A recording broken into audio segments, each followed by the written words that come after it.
otra vez de tenerlo al ingeniero Gamal Serham, el candidato al Consejo de Administración de Comteco. Lo invitamos porque hay muchos temas que aclarar y ustedes como ciudadanía, como accionistas de Comteco o socios de Comteco, obviamente necesitan una información transparente, real, respecto a lo que se especula. Cuando hay eventos electorales, especialmente, ustedes saben que empiezan a salir los candidatos para echar basura al contrincante y no hacen debate de propuestas o no hacen antagonismo de acuerdo a las propuestas alternativas que tienen para mejorar una institución como es la Cooperativa de Teléfonos Comteco. Así que al ingeniero Gamal Serham le voy a dar la cordialísima bienvenida, las muy buenas noches por aceptar la invitación que le hicimos. Gamal, buenas noches. Max, muy buenas noches, un cordial saludo a toda tu audiencia y agradecido nuevamente por estar en tu programa para hablar de un tema que para mí fue un gran reto, una gran oportunidad. Yo agradecido con Dios que me dio esa posibilidad de trabajar por Cochabamba en una institución que hace 2 días atrás cumplió 54 años de existencia. Bueno, ¿qué es lo que pasa? Precisamente con esta institución tan importante, muy cuestionada por algunos sectores políticos, por algunos sectores también de la población en general. ¿Qué es lo que pasa con CEMAPA? ¿Por qué no es un referente en el tema de solución al problema de agua potable y alcantarillado en Cochabamba? ¿Cuál fue la gestión tuya? Positiva, negativa, ¿qué se hizo por esa institución, por Cochabamba? Porque acá tenemos que hablarle de frente y de cara a la población en general. Mucho se especula, mucho se quiere denostar, escrachar al candidato que quiere manejar una institución, por ejemplo, como Comteco. No, efectivamente, tú dices muy bien, cuando faltan ideas, lo fácil es utilizar la descalificación e intentar manchar la imagen de alguien que lo único que hizo fue trabajar por Cochabamba. A ver, yo lo que te puedo decir, Max, es que sin duda nosotros logramos cambiar la historia del agua de Cochabamba. ¿Y por qué hago esta afirmación tan categórica? Porque si tú recuerdas, cuando yo llegué a CEMAPA, el tema del agua era un tema de todos los días en Cochabamba. Es decir, vivíamos con el fantasma de que nunca íbamos a tener agua, y después de que yo me fui de CEMAPA, yo no he vuelto a escuchar que hayamos sufrido alguna crisis de agua, a pesar que hemos tenido 2 años de una crisis muy dura en el resto del departamento. En Cochabamba no se ha sentido eso porque efectivamente resolvimos ya el tema del agua potable en Cochabamba. Hay una deuda pendiente que está comenzando a ser pagada por el capitán Manfred Reyes Villa, está comenzando a entregar agua en el sur. Cuando yo llegué a CEMAPA no había ni un solo proyecto para la zona sur, ni uno. Y de esto no me van a dejar mentir los dirigentes, porque los dirigentes apenas yo entré, vinieron y hablar conmigo, y cuando yo les prometí que íbamos a hacer proyectos, ellos me decían, ¿por qué te vamos a creer? Porque nos vienes a decir exactamente lo mismo que nos han dicho los anteriores gerentes. Yo en ese entonces les dije, deme el beneficio de la duda. Y de aquí a un tiempo vamos a ver si efectivamente yo cumplo o no cumplo. Bueno, hicimos 19 proyectos, Max. 10 proyectos de agua, 9 proyectos de saneamiento básico. De los 10 proyectos de agua, 7 están en ejecución. Y hace unos días recibí la llamada de un trabajador de CEMAPA emocionado y me decía, al fin hemos logrado pagar la deuda con el sur, porque hoy hemos llegado con agua a la zona sur. Así que ellos pueden dar fe de que efectivamente se hizo ese trabajo. El otro día, recorriendo las calles, me encontraba con un dirigente del Distrito 3 y me decía, ingeniero, usted tiene que decir que antes el Distrito 3 y Distrito 4 teníamos 2 veces a la semana agua y ahora tenemos 24 horas al día agua. ¿Por qué? Porque lo que hicimos fue, antes, Max, recibíamos el agua de Vinto y de Coñacoña mandábamos el agua hasta Calacala. lo que hicimos en mi gestión fue invertir ese flujo y en vez de mandar agua de Coñacoña a Calacala, mandábamos agua ya de Calacala a Coñacoña y eso nos permitía bañar todo el distrito 3 y el distrito 4 con agua todos los días, 24 horas del día. Entonces, por eso es que yo me atrevo a hacer esta afirmación tan categórica, porque además, Max, somos el único municipio que tiene construida la aducción que trae agua de Misicuni. El único. Yo me acuerdo que habían varios detractores míos que decían que nunca íbamos a concluir esa aducción, y esa aducción el día de hoy está funcionando las 24 horas del día, de manera silenciosa, porque no ha tenido ningún problema, porque además vaticinaban que no iba a funcionar, y funciona las 24 horas del día. Somos el único municipio que ha construido su aducción que trae agua de Misicuni a el cercado. Pero no solamente hicimos eso, rehabilitamos la vieja aducción que traía agua de Misicuni, es decir, una segunda aducción. Y interconectamos el sistema del Escalerani con la planta de Taquiña. Y rehabilitamos la planta de Taquiña y la pusimos en funcionamiento, la planta de Taquiña. Cuando yo llegué a Semapa, Max, teníamos una capacidad de potabilización de 530 litros por segundo. Cuando yo dejé Semapa, Max, teníamos una capacidad de potabilización de 1.530 litros por segundo, es decir, 3 veces más su capacidad. Cuando yo llegué a Semapa, Max, teníamos un camión hidrocinético para hacer limpieza de las tuberías, uno. Cuando yo llegué a Semapa, teníamos 3 camiones hidrocinéticos para hacer limpieza Y así te podría detallar una serie de cosas en términos de equipamiento que hicimos.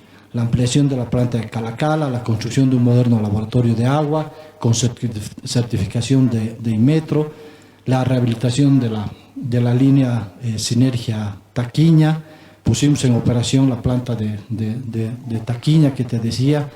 Entonces, construimos la aducción Barrilete General Galindo y la aducción Siglo XX Cerro Verde.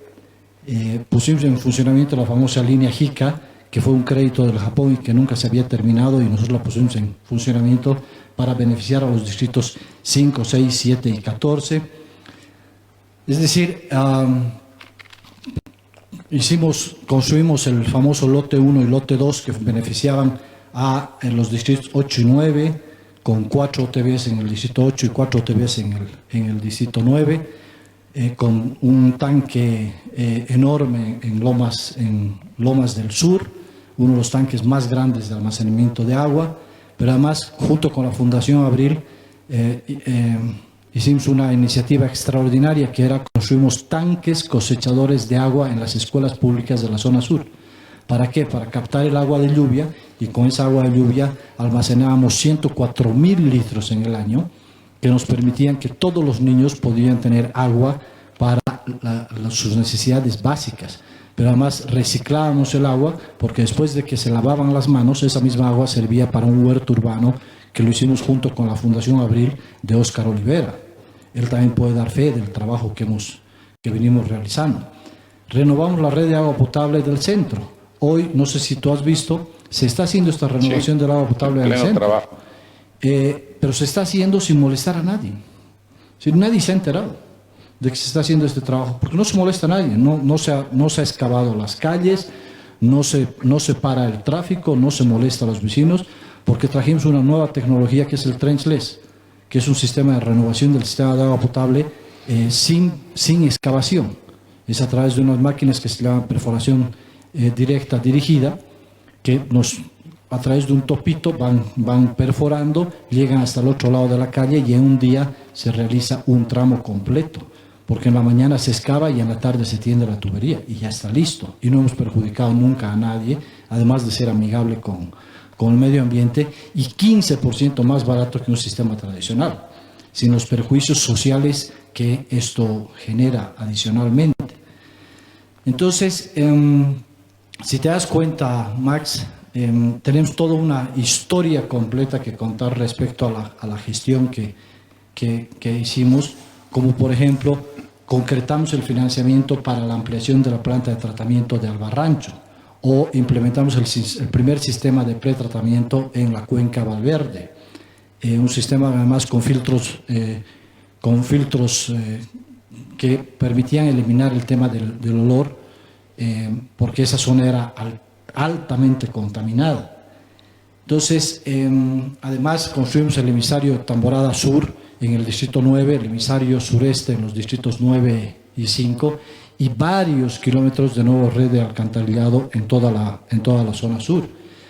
Fuimos la única empresa pública del país en lograr la certificación ISO 9001, ISO 14001 y OSHA 18001.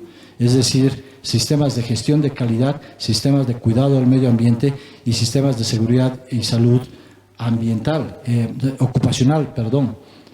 Lamentablemente resulta que han perdido esta certificación que tanto trabajo nos costó obtenerla, con una certificadora alemana, la TÜV Rheinland, que fue la que nos certificó que efectivamente habíamos logrado cumplir con los parámetros para ser acreedores de llevar en nuestro logotipo estas 3 certificaciones. Era la única institución pública del país que tenía el sistema integrado de gestión de...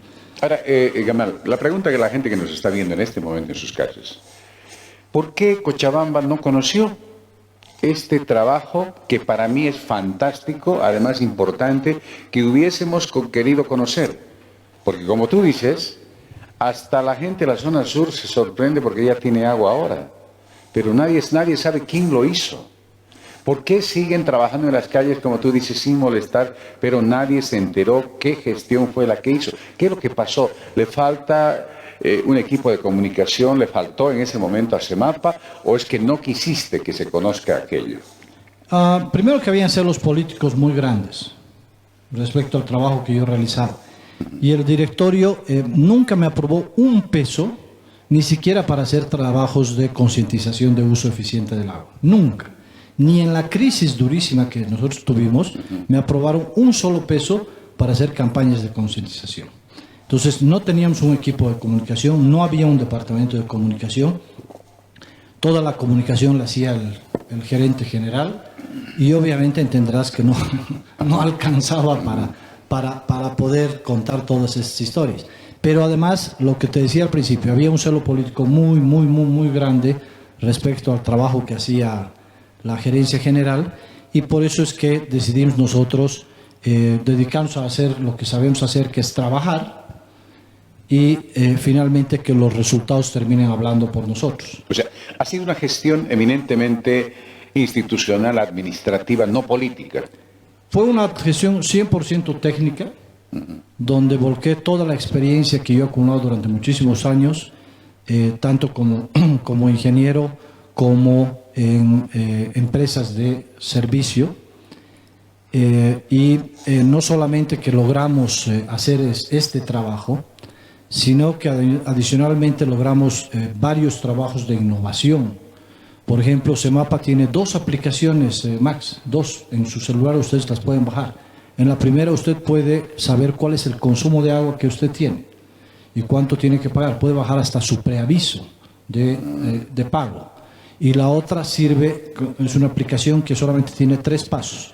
Y sirve, si yo veo alguna fuga o veo algún problema de alcantarillado, le saco una foto. La foto está georreferenciada y eso llega al sistema de control de operaciones que desarrollamos en CEMAPA, y en ese sistema no solamente nos permitía saber dónde teníamos problemas, sino que además nos permitía comenzar a levantar data, es decir, comenzábamos a determinar cuáles eran las zonas que tenían mayores problemas, por ejemplo, de alcantarillado, o cuáles eran las zonas que tenían mayores problemas de agua. Datos interesantes, por ejemplo, de ese sistema, de un sistema de información geográfico que implementamos. En el centro de la ciudad, lo cual pareciera ser algo que todo el mundo ya sabíamos, estaban los principales problemas de fugas de agua, por la antigüedad de la red de agua que tenemos en el centro de la ciudad. Pero lo interesante era que los principales problemas de alcantarillado que teníamos estaban en la zona sur. Entonces, pero ya teníamos georreferenciados todos los problemas que teníamos, y teníamos un sistema de gestión de las cuadrillas. Todo esto, Max, fue contra la oposición del sindicato, un sindicato que estaba acostumbrado primero a flojear, porque es un sindicato donde la mayoría de los dirigentes no trabajan, se dedican a a recibir su sueldo cada fin de mes, ¿no ve? Y que obviamente no querían que nada cambie. Y eso provocó incluso que me iniciaran un proceso, cuando yo dejé Semapa, un proceso para una supuesta direccionamiento en la compra de unos medidores. Porque nosotros firmamos un acuerdo con el Ministerio de Medio Ambiente y Agua. El Ministerio de Medio Ambiente y Agua contrató un consultor del BID, y el consultor del BID lo primero que nos observó fue que los medidores que nosotros estábamos usando no servían, porque no medían bien, y por lo tanto la empresa perdía muchísima plata por estos errores de medición. Pero adicionalmente era que los medidores los manipulaban. Entonces, cuando licitamos los medidores, resulta que después de que yo salgo, se me acusa de que yo había direccionado la compra de los medidores, cuando fue el consultor del BID el que con un informe escrito a mí me entregó las especificaciones técnicas. No me levanté un día de la cama, me caí y dije, estas deben ser las especificaciones técnicas. No, un especialista hidráulico, consultor del BID, me entregó las especificaciones en físico, y esas especificaciones son las que yo remití a la unidad de medidores para que se contraten este tipo de medidores. Pero lo chistoso es que además en ese proceso de licitación se hizo 4 licitaciones, 4, no una más, 4. Primera licitación, desierto. Segunda licitación, con informe de adjudicación, yo decidí hacerlo caer porque habían serias sospechas respecto a el proceso de adjudicación. Se tardó muchísimo tiempo. Y a pesar de que me dijeron de que todo estaba legal y se podía continuar, yo decidí que no. Y lo mandé a la unidad de transparencia. Yo lo mandé a la unidad de transparencia. En la tercera licitación, el abogado me dice, ingeniero, procede contratación por excepción. Se puede hacer adjudicación directa. Le digo, no, licite. En la cuarta licitación, el abogado me dice, ingeniero, de nuevo, procede contratación directa. Se puede hacer una invitación directa. Le digo, no, licite. Y todavía después me acusan de que yo había direccionado esa adjudicación. Y por si acaso, esa denuncia fue presentada ante la Fiscalía, y aquí está la resolución jerárquica, mi querido Max, en la cual se hace un sobreseimiento de todos los cargos que se me acusaron. Sobreseimiento confirmado por el fiscal departamental de Cochabamba. Así que creo que es hora de decir ya basta a todas estas especulaciones que, como tú decías, lo único que buscan es intentar manchar la gestión. Pero de agua. este tema de los medidores ha sido ampliamente publicitado y una cobertura increíble de los medios de comunicación social. El que debió dar la voz de alerta, de alarma, si tú quieres, si es que había algo de corrupción, era pues la Contraloría, el Viceministerio de Transparencia, Control Social, finalmente el Ministerio Público.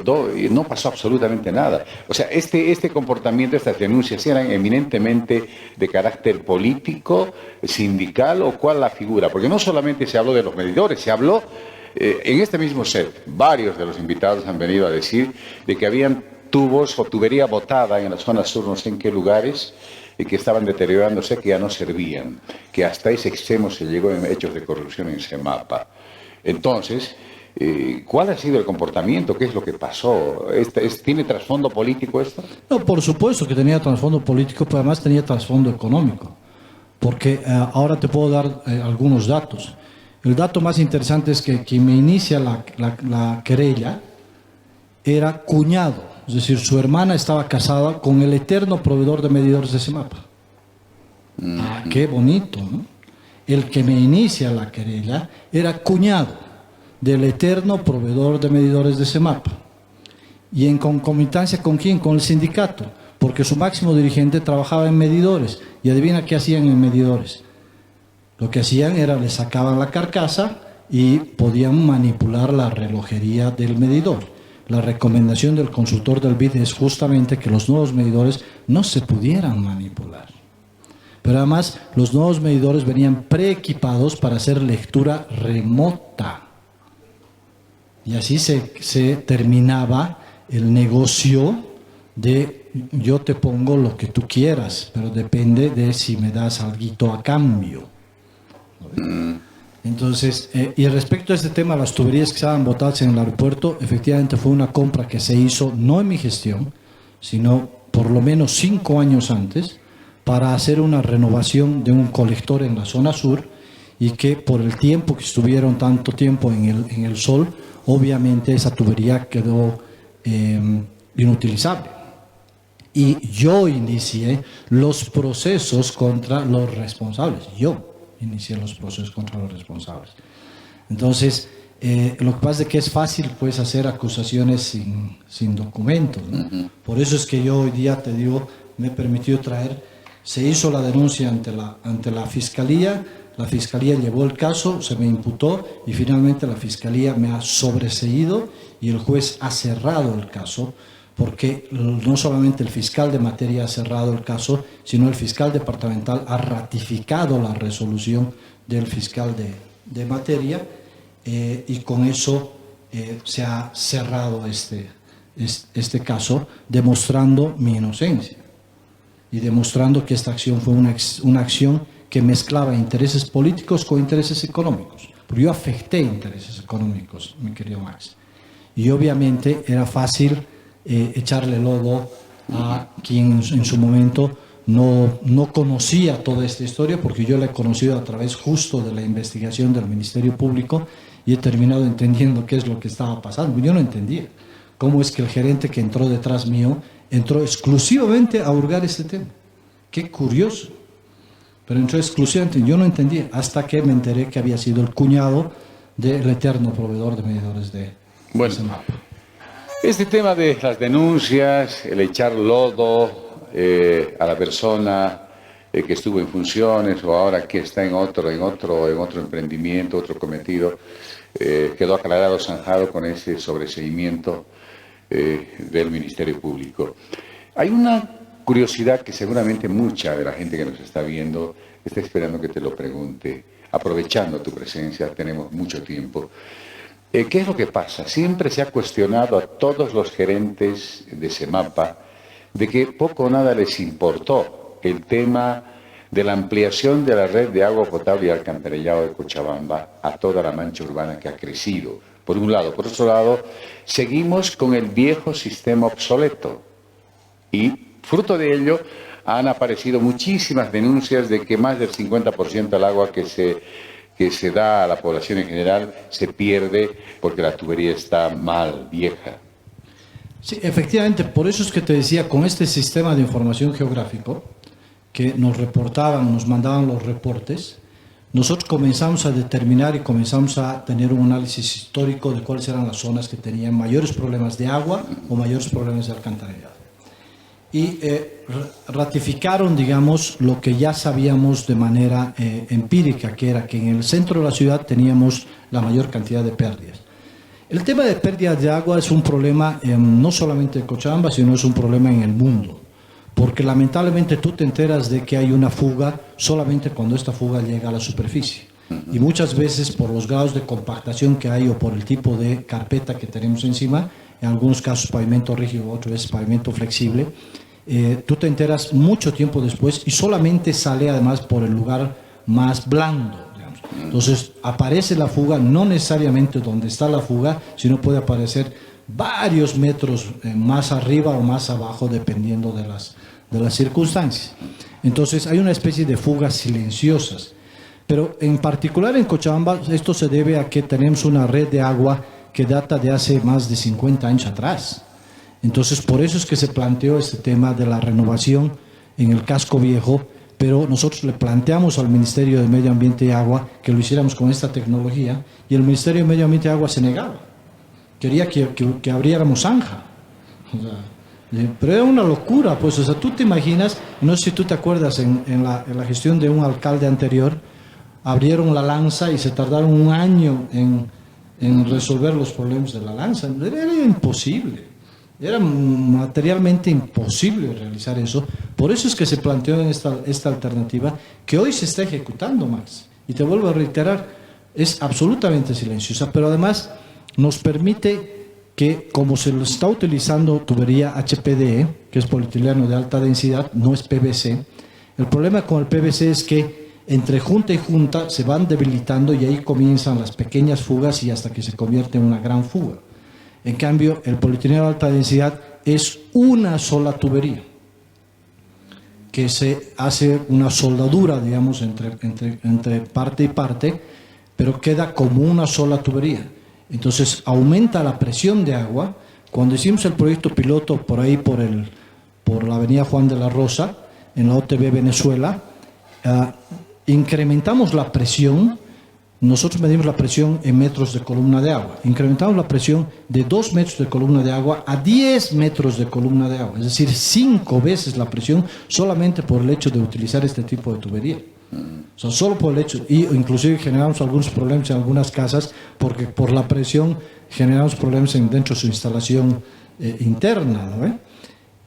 Entonces imagínate cómo mejora, porque ahí la posibilidad de fuga es casi nula, es decir, disminuyes la posibilidad de fuga a casi cero. Por eso es que además optamos y recomendamos esta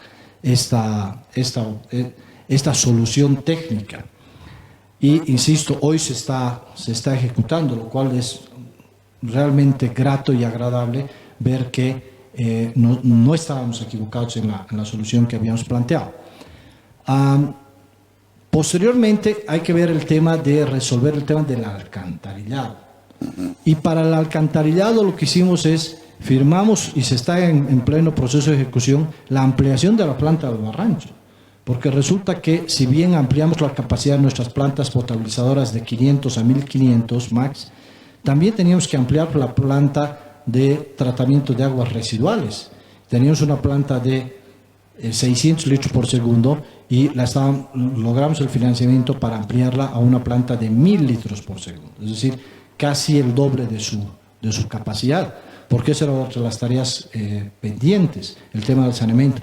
Pero también planteamos la posibilidad de que se construyeran plantas de tratamiento descentralizadas, es decir, en cada uno de los distritos, pero además que permitieran eso, reusar el agua. Es decir, una vez que la tratabas, podía darse otro uso en el tema de los jardines, por ejemplo, o todas las áreas verdes que tenemos en cada uno de los barrios, porque cuando llega ya al Barrancho, ya no la vas a volver a hacer esa agua a la zona norte o al centro. En cambio, si tuvieras plantas de tratamiento descentralizadas, podrías utilizar en cada uno de los barrios esa agua tratada, ¿no? Pero bueno, el tiempo no nos alcanzó, Max. Vino la crisis municipal que por todos es conocida y ahí es donde yo decido renunciar, porque desde mi perspectiva yo ya había cumplido con mi ciclo, había resuelto el problema del agua, estaba funcionando la ampliación de la planta de Calacala, el agua de Viscuni estaba llegando y el resto de los proyectos iban a continuar su curso, tanto así que te digo, hoy el alcalde, el capitán Manfred Reyes Villa, está comenzando a entregar los proyectos que nosotros... Hay un tema insoslayable, y esto lo digo de esa manera porque esta denuncia se generó acá, en este set, en Convergencia, en la gestión del ingeniero Jorge Alvarado. Él vino acá a decir de que Semapa, Cochabamba, habría perdido muchos millones de dólares, un financiamiento para renovar sistema de agua potable y alcantarillado, además por la posibilidad de ampliar esto, y el gran responsable para este crédito, porque no había cumplido las recomendaciones o los requisitos que exigía el BID, habría sido Gamal Serham. Palabras textuales de Jorge Alvarado, de que simplemente el estudio había presentado Gamal Serham para agua potable y no para alcantarillado, que era el requisito sine qua non de parte del BID. ¿Cuál es la verdad de este tema? Esto es lo que comentábamos del tema de la renovación del agua potable justamente para el casco viejo.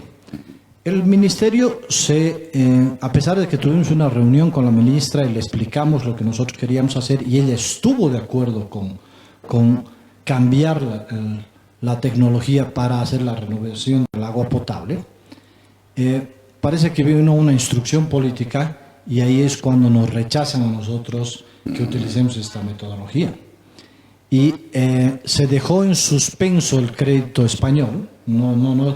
Primero que no era un crédito, era una donación española. Se dejó en suspenso hasta que se resolvieran las divergencias técnicas. Perdón que te corte. ¿Es cierto que esta donación se ha ido a otro departamento? No, no es cierto, porque las donaciones vienen con nombre y apellido. Lo único que hicieron lo dejaron en suspenso. Los españoles hablaron con el alcalde de entonces, hablaron conmigo y dijeron, mientras no resuelvan las divergencias, los españoles estaban fascinados con la solución que nosotros les habíamos planteado. Los españoles inclusive dijeron, si hay que poner más plata, si cuesta más plata, nosotros ponemos. Eso nos dijeron los españoles. Pero resulta que el Ministerio de Medio Ambiente, insisto, la ministra también quedó fascinada con la solución, pero parece que después le jalaron las orejas a la ministra y la ministra tuvo que dar un paso para atrás y decidió bloquearnos la donación española. O sea, comportamiento político. Claro, porque no querían que resolviéramos el tema del agua en Cochabamba. No querían. O sea, de hecho, no querían que termináramos la aducción, porque íbamos a llegar con agua a la zona sur, como ahora estamos llegando a la zona sur. No querían que el tema esté interligado a Simisicuni, que manejaba Jorge Alvarado. Pero por supuesto. O sea, ¿cuántas veces Jorge Alvarado quiso boicotear el funcionamiento de la aducción? Yo me acuerdo una apretada de botón que terminó estallando en su cara del propio Jorge Alvarado. O sea, que terminó casi inundando el túnel de la central hidroeléctrica y generando unos daños terribles, solo por hacer show de apretar un botón, ¿no ve? Entonces, obviamente ahí había un componente 100% político, pero además un odio visceral del señor, que como había sido exgerente de CEMAPA y no había hecho absolutamente nada en CEMAPA, no quería pues que nosotros resolviéramos los problemas que él había dejado pendiente, ¿no? Porque esa es la mentalidad chiquita de la envidia, ¿no? Es decir, cuando todos deberíamos de trabajar hacia el mismo lado para resolver los problemas de la gente. No, ahí la miseria humana es cómo van a resolver ellos el problema. ¿Cómo van a llegar con agua a la zona sur? Nos van a quitar votos. Ese era el cálculo. Nos van a quitar votos porque ellos van a resolver una demanda histórica de la zona sur. ¿Y quiénes me decían eso? Los propios dirigentes. Los propios dirigentes a mí me decían, ingeniero, lo que pasa es que no nos quieren aprobar los créditos para los proyectos porque dicen que políticamente no les conviene. Entonces ahí yo tomé la decisión, Max, de financiar con la plata de CEMAPA la ejecución de los 7 proyectos de agua potable. Nosotros financiamos, cuando debía haber sido con financiamiento del Ministerio de Medio Ambiente. Y comprometimos los recursos de CEMAPA para financiar esas obras. Nosotros, cuando insisto, debería ser con recursos del gobierno nacional y el gobierno departamental. El gobierno departamental nunca puso un solo peso. Bueno, el tema CEMAPA prácticamente aclarado, zanjado el problema, con documentación en mano. Y quiero anticiparme también a preguntarte algo. Yo sé que la pregunta no es ponzoñosa, pero tiene que ver con algo que seguramente la gente lo va a sacar en el transcurso de estos días de campaña para los consejos de vigilancia y también del Consejo de Administración de Conteco. ¿Qué es lo que pasa? ¿Es cierto que Gamal Serján tiene procesos en ENDE? ¿Cuáles serían los motivos, las causas? A ver, me han iniciado un proceso en ENDE Andina, supuestamente por haber generado un daño económico de cerca de 25 millones de bolivianos por haber paralizado la ejecución de un proyecto. Lo primero que hay que decir, mi querido Max, es que realmente me da pena y me da vergüenza que los obliguen a realizar este tipo de acciones, porque de veras da hasta risa. Quien me ha iniciado el proceso parece que no sabe que hay una ley, que es la ley de electricidad, que establece que las empresas generadoras no pueden tener más del 35% del mercado. Es decir, eso es para evitar que haya un monopolio. ¿Ya? ENDE Andina, la empresa que yo administraba, a diciembre del 2019 ya tenía una capacidad instalada del 42%. Pero lo más grave es que el país, mi querido Max, tiene una capacidad instalada de 3.000 megawatts y en la hora pico el país consume solamente 1.500 megawatts. Y a mí me están diciendo que yo, por haber suspendido la ejecución de un proyecto, he he impedido que entre una unidad en operación que iba a aportar cerca a 200 megawatts. ¿Ya? Ahora, voy a hacer esta analogía, si me permites. Ajá. Es como si tuviéramos 100 taxis, de los cuales solamente utilizamos 50 en hora pico, y hay 50 parados, y a mí me estuvieran queriendo echar la responsabilidad de que un taxi no lo he recibido para que entre a la cola, y me estén echando la culpa de la renta que no ha generado ese taxi. Primero que iba a tener que entrar a la cola, iba a ser el número 51 en la cola, esperando que hubiera más mercado o esperando que uno de los otros 50 se arruine. Primer elemento. Segundo, que el taxi estaba mal, pues. Tengo un informe de la supervisión que decía, ingeniero, no reciba el proyecto. ¿Por qué? Porque le falta A, B, C, D, etcétera, etcétera, etcétera, etcétera. Entonces no lo recibo. Y además encima, su jefe del que me mete la demanda, el actual ministro de Energía e Hidrocarburos, me manda una nota y me dice, señor, como usted se va a ir, entonces deje las decisiones de los grandes proyectos a las nuevas autoridades. Lo cual era absolutamente natural. Porque, ¿qué tenía que hacer yo tomando una decisión cuando iban a venir nuevas autoridades con una nueva visión y que finalmente pues, ellos deciden si estaban de acuerdo en recibir el auto en esas condiciones o no? Yo no lo iba a recibir en esas condiciones. Entonces lo que yo hago es, a partir de esa instrucción, firmo la suspensión temporal de la ejecución del proyecto. Temporal. Es decir, al día siguiente que entró en funciones este señor, podía haber levantado la suspensión temporal y recibir el proyecto. ¿Por qué no lo hizo? O sea, ¿por qué no lo hizo Max? O sea, ¿por qué esperó los 60 días y había esperado 34 más? No solamente 60 había esperado, 34 más había esperado.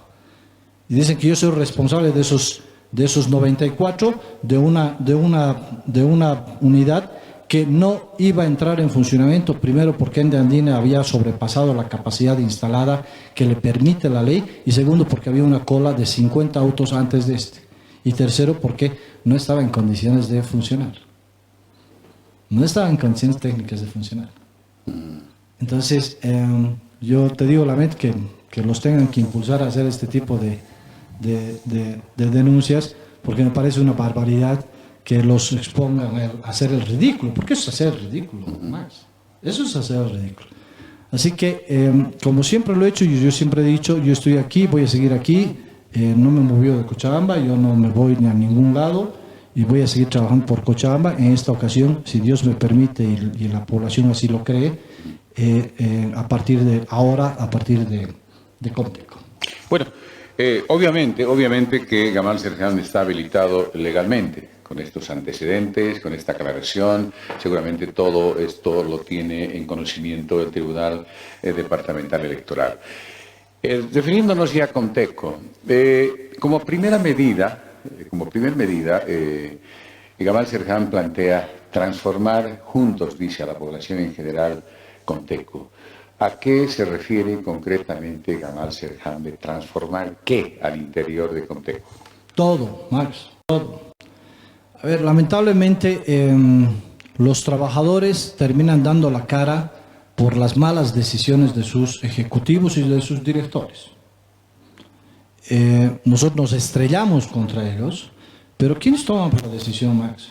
Son los directores los que toman las decisiones y son los ejecutivos los que plantean esas decisiones.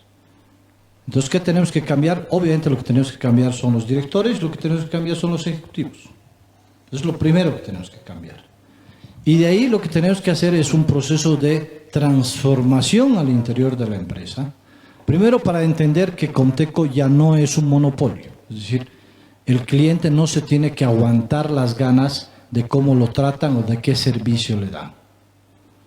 Hoy el cliente tiene miles de oportunidades y de opciones en comparación a las que ofrece Comteco. Entonces nos tenemos que reinventar, volver a seducir a nuestros socios y a nuestros usuarios con mejores servicios y con servicios que estén además accesibles al bolsillo de nuestros socios y de nuestros usuarios. Pero además le tenemos que devolver, pues, al socio el orgullo y el privilegio de ser socio de Comteco. Hoy ser socio de Comteco no significa nada. Tu certificado de aportación, Max, no sirve para nada. Perdóname que te lo diga así, pero de veras no sirve para nada. Es un papel que lo tienes guardado ahí y seguramente ni siquiera sabes dónde está, porque no vale. Lo que tenemos que hacer ahora es revalorizar el certificado de aportación. ¿Cómo revalorizamos el certificado de aportación? Que te sirva para algo. Lo primero es que te va a servir para poder acceder a una pulpería popular donde tú puedas sacar todas las cosas básicas que tú necesitas para la casa y vas a poder pagar a fin de mes, junto con la factura de teléfono.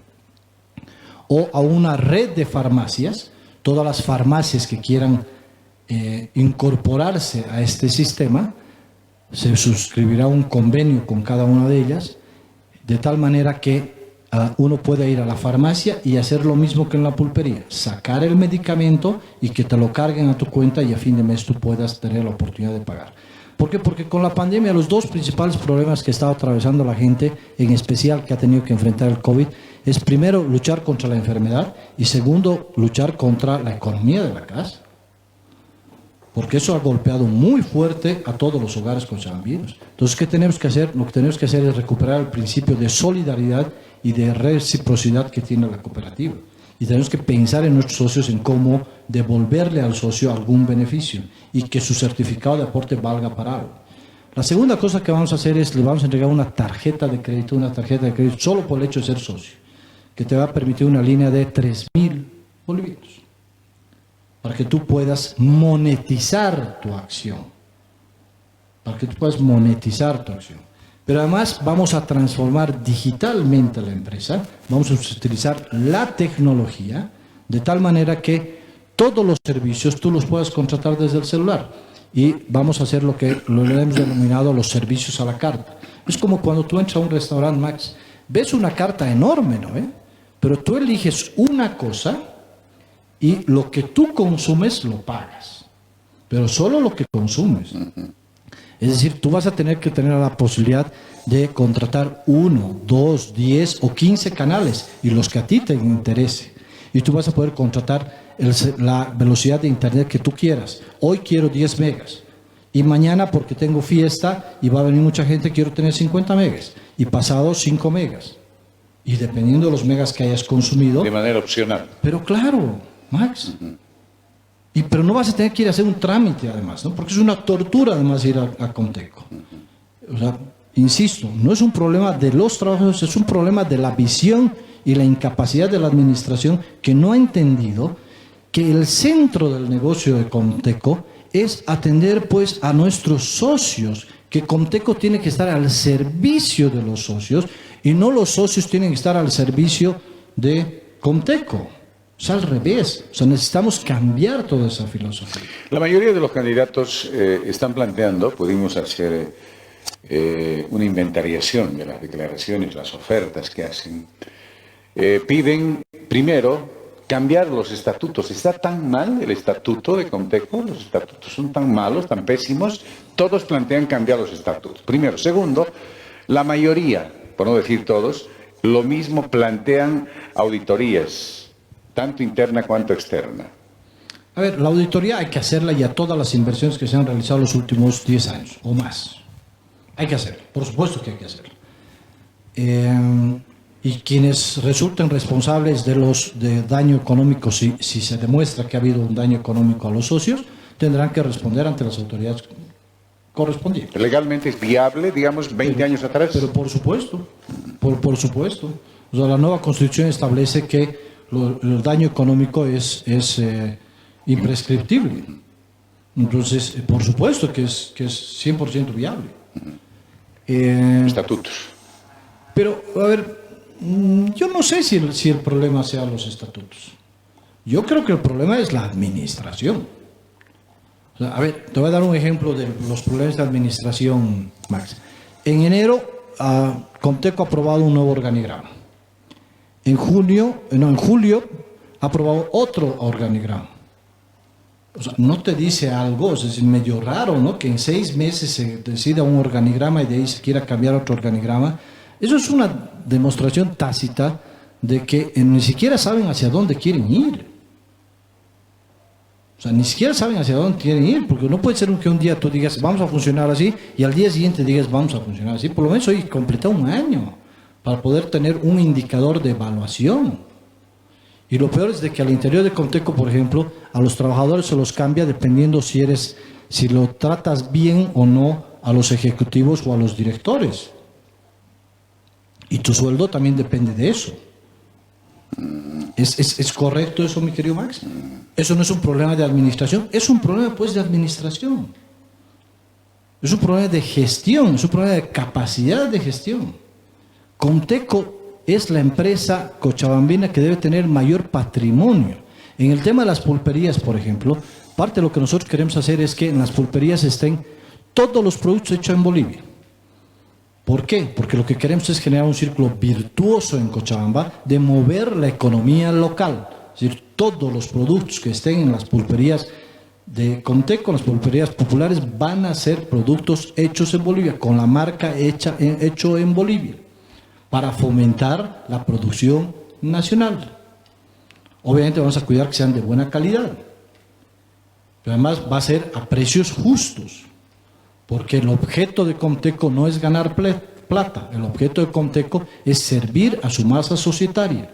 Comteco tiene 100.000 socios, Max, y más de 150.000 usuarios.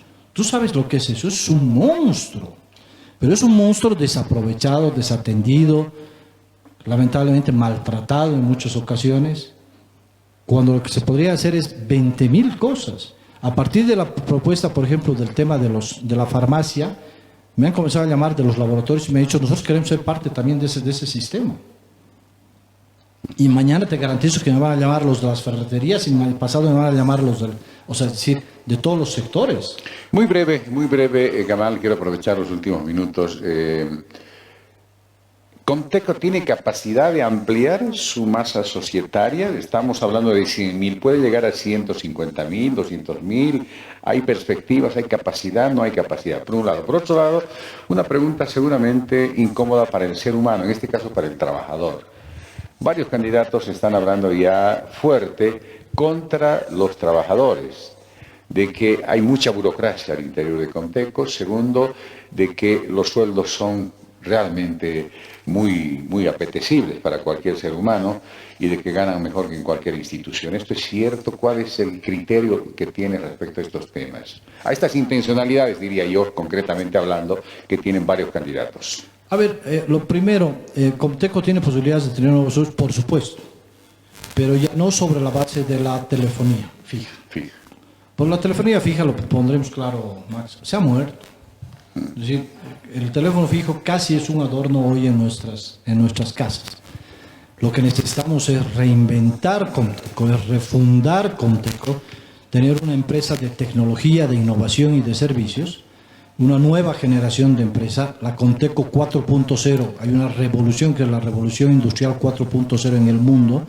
Y nosotros debemos ser capaces de subirnos a esta ola, pero para eso necesitamos ideas que estén más allá de lo que actualmente estamos viendo. Somos capaces de reinventarnos y de generar ideas absolutamente disruptivas con el mercado.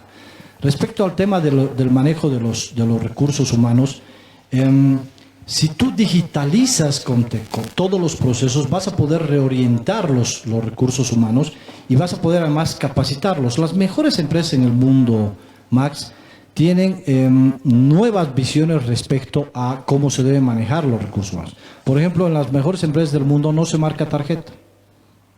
En las mejores empresas del mundo ya no se usa uniforme. El único requisito es que vayas vestido. Puedes ir con chinelas también si quieres. En las mejores empresas del mundo, los empleados son los que deciden cuándo toman vacaciones. Y ni siquiera se hace un control de las vacaciones. Porque resulta que se ha demostrado que las mejores grandes soluciones en el mundo las dan los empleados que regresan de sus vacaciones, porque en su tiempo de vacación están totalmente despejados y despierta el espíritu creativo. Entonces hay que transformar la empresa, hay que centrar al cliente, en este caso al socio y al usuario, pero también hay que centrar la empresa en el trabajador. Entonces hay que reinventarlo y hay que ayudarlo al trabajador a reinventarse. Y particularmente yo creo, Max, que con esto es que vamos a poder lograr dos cosas que han sido las mayores preocupaciones de la gente durante estos días que me han compartido. La primera es, me dicen, no nos han pagado nuestros excedentes.